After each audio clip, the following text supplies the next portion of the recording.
வணக்கம் நண்பர்களே, நீங்கள் பார்த்து கொண்டிருப்பது உங்கள் ஆர்ட் ஃப்ளாஷ் ரிவ்யூ. சரி வாங்க, நம்ம இலக்கிய சீரியலில் இப்போ என்ன போயிட்டுருக்குன்னு பார்ப்போம்.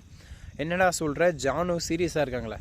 ஆமாங்க, நம்ம ஜானகி ரொம்ப சீரியஸாக இருக்காங்க. என்னாச்சுன்னு பார்த்தீங்கன்னா, நீங்கள் நினைக்கிற மாதிரி கார்த்திக்கு கல்யாணம் பண்ணி வைக்கணும், அதுக்காக பொண்ணு தேடணும், ஏஞ்சலியை திரும்ப அந்த வீட்டுக்கு கொண்டு வரக்கூடாது, அந்த மாதிரி சீரியஸ் கிடையாதுங்க. ஹெல்த் இஷ்யூ, உடல்நிலை குறைவு. ஆமாங்க, கார்த்தி மேலே ஒரே ஏக்கம், ஃபீலிங், அந்த கவலை, அந்த வேதனை அதிலே இருந்து அவங்களுக்கு லோ பிபி ஆகிடுச்சுங்க. லோ பிபியால் மயக்கம் போட்டு கீழே விழுந்துடுறாங்க. எங்கன்னா படிக்கட்டுக்கு கொஞ்சம் 2 ஸ்டெப்பில் இருந்து, அதனால் கீழே வந்து ரொம்ப டயர்டாகி வீக் ஆகிடுறாங்க. இதுக்கப்புறம் அவங்கள ஹாஸ்பிட்டல்லேருந்து ஃபேமிலி டாக்டர்ஸ் வந்து செக் பண்ணிட்டு சொல்கிறாங்க, நீங்கள் ரொம்ப வீக்காக இருக்கீங்க, ஃபுட்டு டைமுக்கு எடுத்துக்கங்க, நீங்கள் சாப்பிடாமல் ரொம்ப வீக் ஆகிட்டே போயிட்டுருக்கீங்க, இப்படியே இருந்தால் நீங்கள் சீக்கிரம் மேலே போய் சேர்ந்துருவீங்க, ஸோ அதனால் டைமுக்கு சாப்பிடுங்கன்னு சொல்கிறாங்க. இதை கிட்ட ஜானு, நான் ஏன் வாழணும், எதுக்காக வாழணும், எனக்கு வாழவே விருப்பமே இல்லை, ஐயோ ஆண்டவா அப்படின்னு சொல்லி புலம்புறாங்க.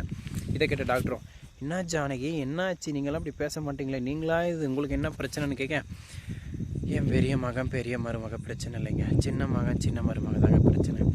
அவள் இவ்வளோ அட்டூழியம் பண்ணி, இவ்வளோ திட்டுத்தனம் பண்ணி, ரொம்ப குளிர்துங்க, இவ்வளோ பண்ணி இந்த மாதிரி பண்ணிகிட்ருக்கிற டைமில் அவன் இப்போ என்னடானா வேதனையில் குடிச்சு அவன் உடம்பு அவனே கெடுத்துக்கிறான். நேற்று என்னடானா விஷம் குடிக்க போயிட்டான். நாங்கள் கொஞ்சம் மிஸ் ஆகிருந்தால் விஷம் குடித்து செத்துருப்பான். என் பிள்ளை என் கண்ணு முன்னாடி சாகிறத பார்க்குறதுக்காக நான் வாழணும், எதுக்கு வாழணும் சொல்லுங்கள் டாக்டர், எனக்கு வாழவே பிடிக்கல அப்படின்னு சொல்லிட்டு ஜானகி சொல்கிறாங்க. இதை கேட்ட நம்ம டாக்டர் என்ன சொல்கிறாங்கன்னா, ஜானகி பாஸ்ட் இஸ் பாஸ்ட், கடந்த காலத்தை நினச்சி இன்றைக்கும் வாழ்க்கையில் பயப்படக்கூடாது, யோசிக்கக்கூடாது, எதிர்காலம்னு ஒன்று இருக்குது, அதை பற்றி மட்டும் யோசித்தா வாழ்க்கை தன்னால் பிஸ்க் மாறிடும் அப்படின்னு சொல்கிறாங்க.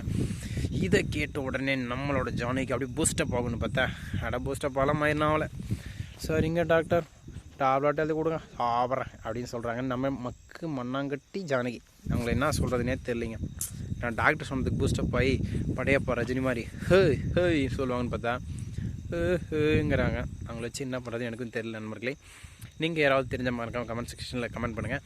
இன்னொரு பக்கம் ஹாஸ்பிட்டல் வேறு நம்மளோட கௌதமோட ஒரிஜினல் அம்மா, அவங்க வேறு சீரியஸாக இருக்காங்க. நான் என்னன்னு சொல்கிறதுங்க, அவங்க என்னடானா இறந்துருவாங்களா, உயிரோடு இருப்பாங்களா, பொழப்பாங்களான்னு அப்படியே ஒரு கன்ஃபியூஷன்லேயே போயிட்டுருக்குங்க. இப்படி ஒரு பக்கம் போயிட்டுருக்கு, என்ன பண்ணுறதுனே தெரில. இன்னொரு பக்கம் பார்த்திங்கன்னா, எங்கள் ஊர் கிளைமேட் ரொம்ப மோசமாக இருக்குங்க. வெதர் பார்த்திங்களா, சொட்ரு போட்டுட்டு நிற்கிறேங்க, முடியல. அங்கே பார்த்திங்களா என் உடன்பிறப்பு அங்கே ஒரு லைட்டை போட்டு உக்காந்துட்டு நான் என்ன பண்ணிட்டு சொல்லுங்கள், நான் இங்கே லைட்டை போட்டு நின்றுட்டுருக்கேன். இப்படி ஒரு பக்கம் விட்டுருக்கேன். நடுராத்திரியில் இந்த மாதிரி விளக்கு பிடிச்சி என்னடா பண்ணுறதுன்னு கேட்குறீங்க. உங்களுக்காக தான் வீடியோ போட வந்தேன். ஸோ மறக்காமல் என்னோடய சேனலை சப்ஸ்கிரைப், லைக் அண்ட் ஷேர் பண்ணுங்கள். ஓகேங்களா, மிக்க நன்றி. Thank you so much. Tata, see you, bye bye.